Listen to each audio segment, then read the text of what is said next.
गं गणपते नमः। बोलिए सच्चिदानंद सद्गुरु साईनाथ महाराज की जय। श्री साईं बाबा की स्वीकृति और वचन देना।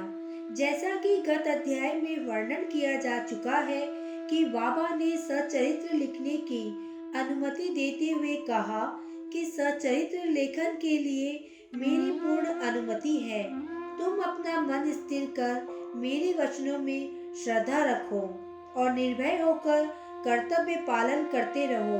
यदि मेरी लीलाएं लिखी गई तो अविद्या का नाश होगा तथा ध्यान में भक्ति पूर्वक श्रवण करने से देही बुद्धि नष्ट होकर और प्रेम की तीव्र लहर प्रभावित होगी और जो इन लीलाओं की अधिक गहराई तक खोज करेगा उसे ज्ञान रूपी अमूल्य रत्न की प्राप्ति हो जाएगी।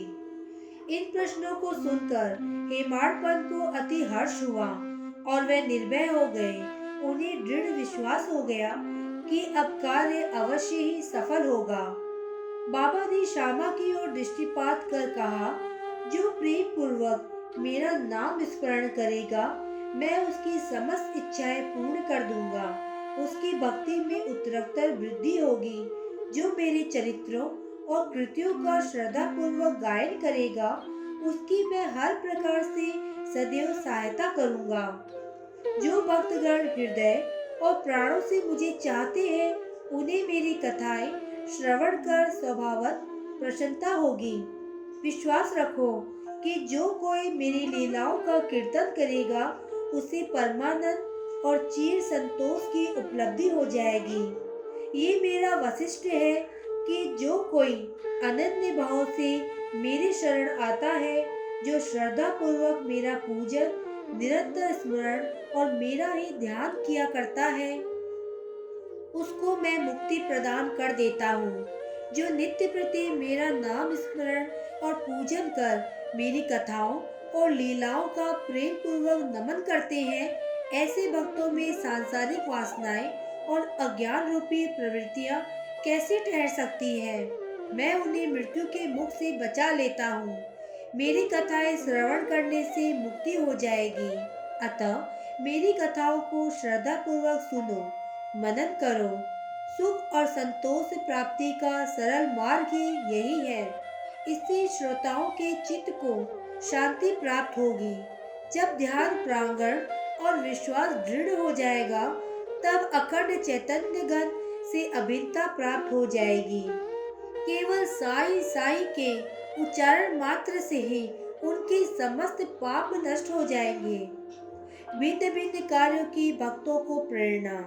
भगवान अपने किसी भक्त को मंदिर, मठ, किसी को नदी के तीर पर घाट बनवाने, किसी को तीर्थ पर्यटन करने और किसी को भगवत कीर्तन करने एवं भिन्न भिन्न कार्य करने की प्रेरणा देते हैं।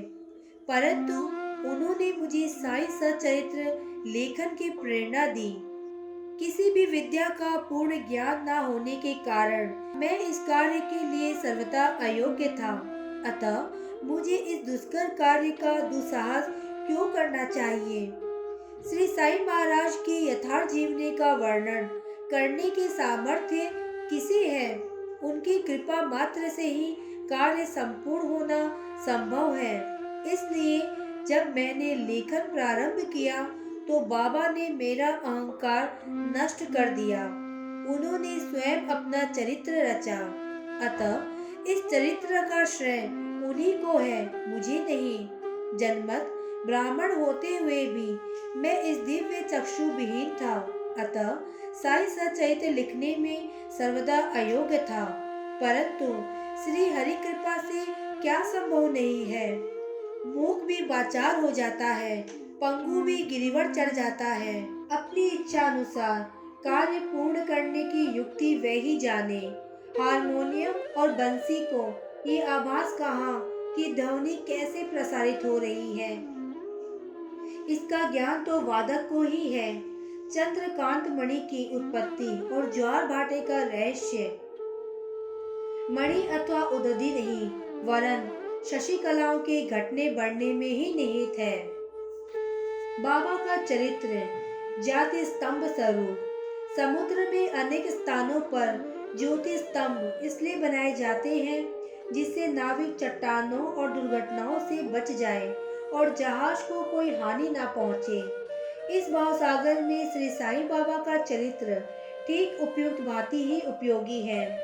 वह अमृत से भी अति मधुर और सांसारिक पथ को सुगम बनाने वाला है। जब वह कानों के द्वारा हृदय में प्रवेश करता है तब देही बुद्धि नष्ट हो जाती है और हृदय में एकाग्रचित करने से समस्त कुशंकाएं लोप हो जाती है। अहंकार का विनाश हो जाता है तथा बौद्धिक आवरण लुप्त होकर ज्ञान प्रकट हो जाता है। बाबा की विशुद्ध कीर्ति का वर्णन निष्ठा पूर्वक श्रवण करने से भक्तों के पाप नष्ट होंगे। अतः ये मोक्ष प्राप्ति का भी सरल साधन है। सत्य युग में सम तथा दम, त्रेता में त्याग, द्वापर में पूजन, कलयुग में भगवत कीर्तन ही मोक्ष का साधन है। ये अंतिम साधन 4 वर्णों के लोगों को साध्य भी है। अन्य साधन योग, त्याग, ध्यान, धारणा आदि आचरण करने में कठिन है, परंतु चरित्र तथा हरि कीर्तन का श्रवण तो अत्यंत ही सुलभ है। केवल उन पर ध्यान देने की ही आवश्यकता है। कथा श्रवण और कीर्तन से इंद्रियों की स्वाभाविक विषया शक्ति नष्ट हो जाती है और भक्त वासना रहित होकर आत्म साक्षात्कार की ओर अग्रसर हो जाते हैं। इसी फल को प्रदान करने हेतु उन्होंने सचरित्र की रचना कराई। भक्तगण अब सरलता पूर्वक चरित्र का अवलोकन करें और साथ ही उनके मनोहर स्वरूप का ध्यान कर गुरु और भगवत भक्ति के अधिकारी बने तथा निष्काम होकर आत्म साक्षात्कार को प्राप्त हो। साईं सचरित्र का सफलता पूर्वक संपूर्ण होना ये साईं महिमा ही समझे। हमें तो केवल एक निमित्त मात्र ही बनाया गया है। मात्र प्रेम। गाय का अपने बछड़े पर प्रेम सर्वविदित ही है। उसके स्तवन सदैव दुग्ध से पूर्ण रहते हैं। जब भूखा बछड़ा स्तन की ओर दौड़कर आता है तो दुग्ध की धारा स्वयं प्रवाहित होने लगती है। उसी प्रकार माता भी अपने बच्चों की आवश्यकता पहले से ही ध्यान रखती है और ठीक समय पर स्तनपान कराती है। वह बालक का श्रृंगार उत्तम ढंग से करती है, परंतु बालक को इसका कोई भान नहीं होता। बालक के सुंदर श्रृंगार आदि को देखकर माता के हर्ष का पारावार नहीं रहता। माता का प्रेम विचित्र, असाधारण और निस्वार्थ है, जिसकी कोई उपमा नहीं है। ठीक उसी प्रकार सद्गुरु का प्रेम अपने शिष्य पर होता है। ऐसा ही प्रेम बाबा का मुझ पर था। उदाहरणार्थ वह निम्न प्रकार था। सन 1916 में मैंने नौकरी से अवकाश ग्रहण किया।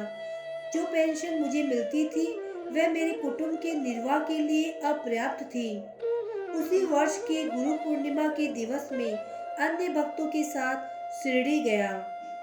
वहाँ अड़ा चिचड़ीकर ने स्वयं ही मेरे लिए बाबा से इस प्रकार प्रार्थना की, इन पर कृपा करो। जो पेंशन इन्हें मिलती है वह निर्वाह योग्य नहीं है। कुटुंब में वृद्धि हो रही है। कृपया कोई नौकरी दिला दीजिए ताकि इनकी चिंता दूर हो और ये सुख पूर्वक रहे।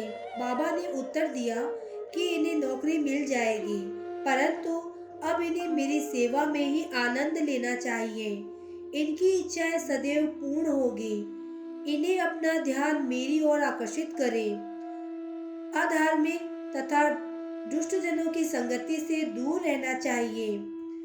इन्हें सबसे दया और नम्रता का बर्ताव और अंतःकरण से मेरी उपासना करना चाहिए। यदि ये इस प्रकार आचरण कर सके तो नित्यानंद के अधिकारी हो जाएंगे। रोहिला की कथा। ये कथा श्री साईं बाबा के समस्त प्राणियों पर समान प्रेम की सूचक है। एक समय रोहिला जाति का एक मनुष्य शिरडी में आया। वह ऊंचा पूरा, संकीर्ण एवं सुगठित शरीर का था। बाबा के प्रेम से मुग्ध होकर वह शिरडी में ही रहने लगा। वह आठों प्रहर अपने उच्च और कर्कश आवाज में कुरान शरीफ के कलमे पढ़ता और अल्लाहू अकबर के नारे लगाता था। शिरडी के अधिकांश लोग खेतों में दिन भर काम करने के पश्चात जब रात्रि में घर लौटते तो रोहिला की कर्कश पुकारे उनका स्वागत करती थी। इस कारण उन्हें रात्रि में विश्राम न मिलता था, जिससे वे अधिक कष्ट और असुविधा का अनुभव करने लगे। कई दिनों तक वे मौन रहे, परंतु जब कष्ट असहनीय हो गया तब उन्होंने बाबा के समीप जाकर रोहिला को मना कर इस उत्पात को रोकने की प्रार्थना की। बाबा ने उन लोगों की इस प्रार्थना पर ध्यान न दिया। इसके विपरीत गांव वालों को आड़े हाथों लेते हुए बोले कि वे अपने कार्य पर ही ध्यान दें और रोहिला की ओर ध्यान न दें। बाबा ने उनसे कहा कि रोहिला की पत्नी बुरे स्वभाव की है और वह रोहिला को तथा मुझे अधिक कष्ट पहुंचाती है, परंतु वह उसके कलमों के समक्ष उपस्थित होने का साहस करने में असमर्थ है और इसी कारण वह शांति से सुख में है। यथार्थ में रोहिला की कोई पत्नी न थी। बाबा का संकेत केवल कुविचारों की ओर था। अन्य विषयों की अपेक्षा बाबा प्रार्थना और ईश आराधना को महत्व देते थे। उन्होंने रोहिला के पक्ष का समर्थन कर ग्रामवासियों को शांतिपूर्वक थोड़े समय तक उत्पात सहन करने का परामर्श दिया। बाबा के मधुर अमृतोपदेश। एक दिन दोपहर की आरती के पश्चात भक्तगण अपने घरों को लौट रहे थे, तब बाबा ने निम्नलिखित अति सुंदर उपदेश दिया। तुम चाहे कहाँ भी रहो, जो इच्छा हो सो करो, परंतु ये सदैव स्मरण रखो, जो कुछ तुम करते हो वह सब मुझे ज्ञात है। मैं ही समस्त प्राणियों का प्रभु और घट घट में व्याप्त हूँ। मेरे ही उदर में समस्त जड़ एवं चेतन प्राणी समाये हुए हैं। मैं ही समस्त ब्रह्मांड का नियंत्रण करता एवं संचालक हूँ। मैं ही उत्पत्ति, स्थिति व संहार करता हूँ। मेरी भक्ति करने वालों को कोई हानि नहीं पहुँचा सकता।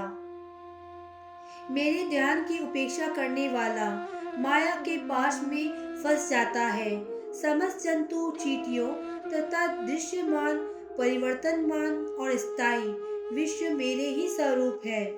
इस सुंदर तथा अमूल्य उपदेश को श्रवण कर मैंने तुरंत ये दृढ़ निश्चय कर लिया कि अब भविष्य में अपने गुरु के अतिरिक्त अन्य किसी मानव की सेवा न करूंगा। तुझे नौकरी मिल जाएगी। बाबा के इस वचनों का विचार मेरे मस्तिष्क में बार बार चक्कर काटने लगा। मुझे विचार आने लगा, क्या सचमुच ऐसा घटित होगा? भविष्य की घटनाओं से स्पष्ट है कि बाबा के वचन सत्य निकले और मुझे अल्पकाल के लिए नौकरी मिल गई। इसके पश्चात मैं स्वतंत्र होकर एकाग्रचित्त से जीवन पर्यंत बाबा की ही सेवा करता रहा। इस अध्याय को समाप्त करने से पूर्व मेरे पाठकों से विनम्र प्रार्थना है कि वे समस्त बाधाएं जैसे आलस्य, निद्रा, मन की चंचलता एवं इंद्रिय आसक्ति दूर कर और एकाग्रचित्त होकर अपना ध्यान बाबा की लीलाओं की ओर दें और स्वाभाविक प्रेम निर्माण कर भक्ति रहस्य को जाने तथा अन्य साधनाओं में व्यर्थ श्रमित न हो। उन्हें केवल एक सुगम उपाय का पालन करना चाहिए और वह है श्री साईं लीलाओं का श्रवण। इससे उनका अज्ञान नष्ट होकर मोक्ष का द्वार खुल जाएगा। जिस प्रकार अनेक स्थानों में भ्रमण करते हुए भी लोभी पुरुष अपने गड़े हुए धन के लिए सतत चिंतित रहता है, उसी प्रकार श्री साईं को अपने हृदय में धारण करो। अगले अध्याय में श्री साईं बाबा के शिरडी आगमन का वर्णन होगा।